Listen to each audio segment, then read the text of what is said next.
Hello, Bachu. Let's see the question and hear the question. That find the mass of one molecule of water.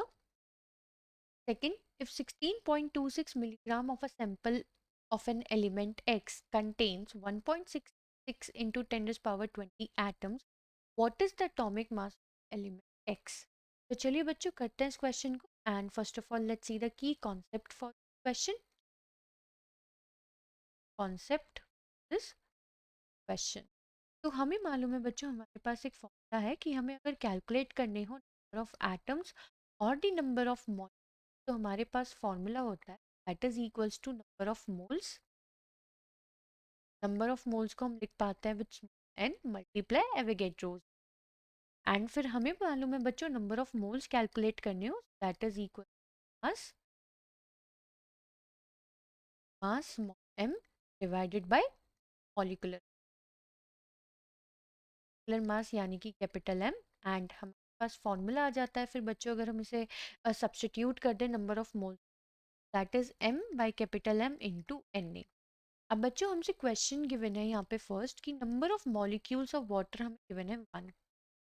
Number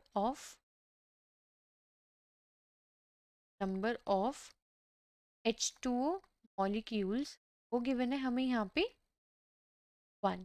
ठीक है that is 1. As per this हमें mass calculate करना है इसका. ठीक है तो अब अगर हम इसका मास कैलकुलेट करने जाए तो हमारे पास इसका मॉलिक्यूलर मास भी होना चाहिए पहले. तो अगर मैं यहाँ पे चेक करूँ molecular mass of H2O that is equal to multiply 1. Hydrogen का मास होता है 1 प्लस 16 यूनिट तो दैट विल बी 18 यूनिट. ठीक है अब अगर हम ये वैल्यूज पुट करें into the formulas number of mole that is equals to number of moles होता है हमारा मास जो कि हमें कैलकुलेट करना है. मॉलिकुलर मास हमने देखा that is 18 multiply 6.022 into 10 raise power 23. ये क्या होता है हमारा एवोगैड्रोस नंबर. तो यहाँ से जो हमारी मास की वैल्यू आएगी so that it will be 18 by 6.022 into 10 raise power 23. यानी कि यहाँ से जो मास आएगा for one molecule of water mass of one H2O molecule is equals to 3 into 10 raised to the power minus 3 ग्राम. ग्राम में ही ले लेते हैं बच्चों मास को क्योंकि हमारा मॉलिकुलर मास अगर हम यहाँ पे 18 यूनिट्स में लिख रहे हैं तो हम यहाँ पे इसे 18 ग्राम में ले that is to be in gram atom.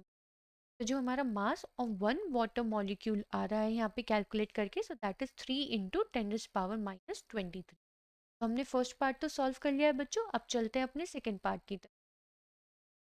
तो सेकेंड पार्ट में बच्चों हमें क्या क्या गिवन है. हमें mass of the sample given है दैट इज 16.26 मिलीग्राम जिसे हम लिख पाएंगे 16.26 है ना. ये हमने गलती से यहाँ 23 लिख दिया है.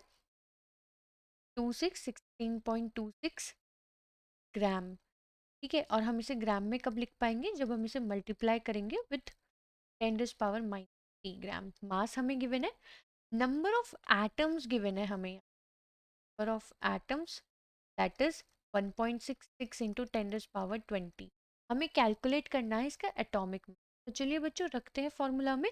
तो फॉर्मूला हम यही वाला यूज करेंगे नंबर ऑफ एटम्स है हमारे पास 1.66 10 रेज़ पावर 20 बराबर है मास के that is 16.26 into 10 raise to the power minus 3 divided by हमें एटॉमिक मास तो कैलकुलेट करना है तो एटॉमिक मास को मैं कैपिटल M मान लेती हूँ multiply Avogadro's number so that is 6.022 into 10 raise power 20. अब बच्चों अगर हम इसे रीअरेंज करें यहाँ पे तो that is equals to 6 into 10 raise power minus multiply 6.022 into 10 raise power 20 divided by 1.66 into 10 raise power 20. तो बच्चों ये पावर्स तो यहाँ पे कैंसिल आउट हो जाएंगी एंड जब हम इन सारी वैल्यूज़ को सॉल्व करेंगे तो हमारे पास मास निकल के आएगा 58 ग्राम. यानी कि जो एटॉमिक मास है फॉर दैट सैंपल एक्स या sorry for that element x that is 58.9 gram.